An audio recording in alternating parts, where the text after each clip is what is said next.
Hello, Alex. It's great to have you with us today at Vacheron Constantin. Christian, thank you for having me. It's always a pleasure to be at Vacheron. We are in a very special place within the manufacture.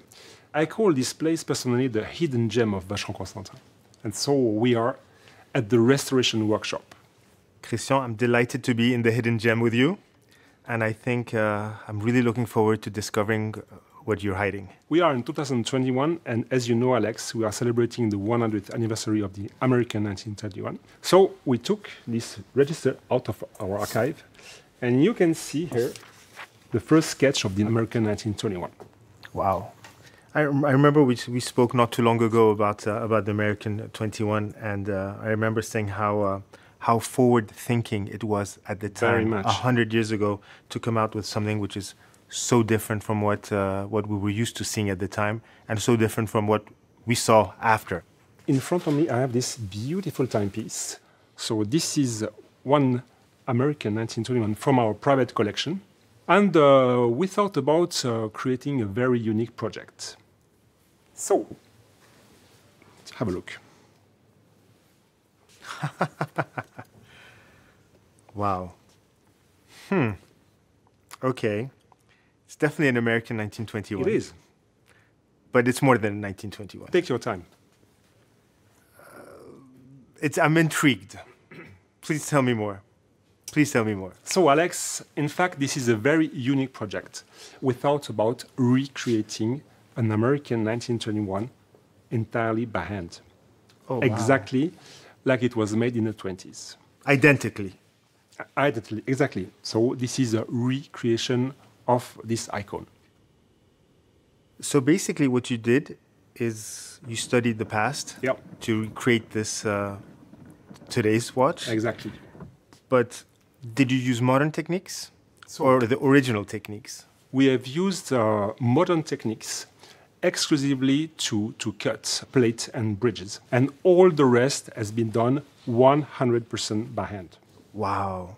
So drilling the holes, yes, polishing, brushing, polishing the teeth of the gears, the wheels. We have a very nice example. So we have this machine here, which is from the beginning of the 20th century, which is used to round up teeth typically.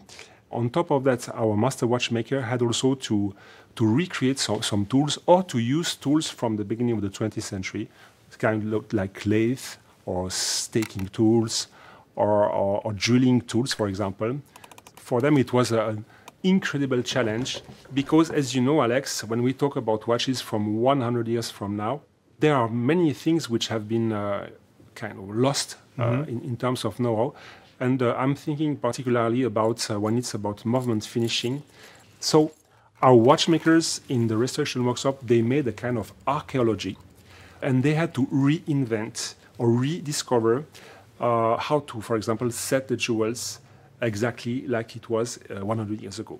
It would seem logical that they had to relearn or to actually learn methods that they didn't know about, because that's not what they learned in watchmaking school, and that's the way they work. And they had to put themselves in the shoes of a Vacheron Constantin watchmaker from 1920. Yes, and by great chance, we had all the components, meaning pinions, gear, wheels, and look at these rubies. They are coming from 1 century ago. And these are the kind of rubies our watchmakers have to set on the movement.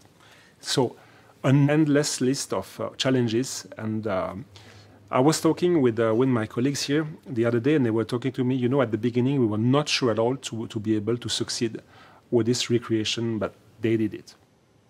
I'm impressed because I frankly don't think I've ever heard of a major brand do such a thing, and to actually make one watch from scratch by hand. It's a true act of love, almost. Yeah, it is, exactly. For us, I mean, it was, like I was mentioning, it was about celebrating this anniversary, but also demonstrating, I would say, the very high level, the extremely high level of our restoration workshop and our ability to be able to service and to restore any Vacheron Constantin from 1750 until this day.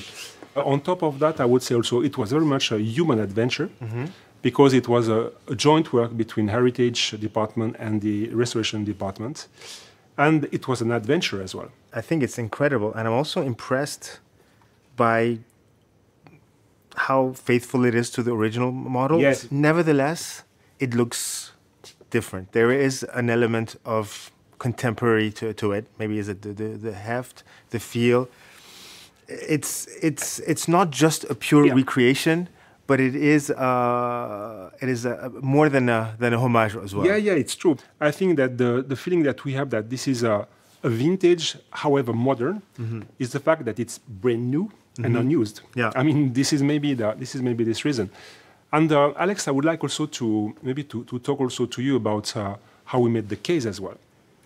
As you can imagine, the yellow gold case has been entirely made in this workshop here by our colleagues, and polished by hand, made on vintage machines, lugs soldered by hand. Yeah. Definitely. There's one thing I was very impressed about, and now that you're talking about the case, is engraving on the case back. It looks as if it's hand engraved. It looks like, because it is. We didn't use any modern solution for the engraving of the bridges or the case back, so it was made also by hand by our colleagues of the métier d'art workshop. So, another example of how to be faithful to the great tradition. And you really see the difference between hand engraving and machine engraving, and hand engraving is definitely not 1 but 10 notches above. Yeah, absolutely. To talk about the dial, so we have, of course, a grand feu enamel dial in 2 parts. So the small seconds is another small enamel dial. Something which is also, Alex, super interesting is that the fact that you see that we have superb blued steel hands. And guess what? They are coming from 1920 and they were not yet blued. And we made it here recently. Wow. So they were blued in 2021, more than 100 years later. After having been made. So that is another fabulous example. So that's really a component that has gone through 100 years to end up where it should have been originally. I think the story is incredible. As you said, it's an adventure. And it's just mind-boggling to think that that this watch was made, it's not a marketing piece. No, it's not. It's not made by a committee. It's made by watchmakers. We're going back to the root of our hobby of watchmaking, which are watchmakers. And it's a watch. It's a pure object. It's an objet d'art even, done just for the beauty of being able to say, we can do it. Yeah. This is also a testimony of our commitment for preserving and maintaining our traditions alive. This is the story of the recreation of the American 1921. And I think this story will continue because this unique timepiece, this recreation, will be sent to New York. It's going back. It's going back to America, where we are going to open our new flagship boutique. And it will be in the month of June. And later, it will travel around the world. So the story goes on.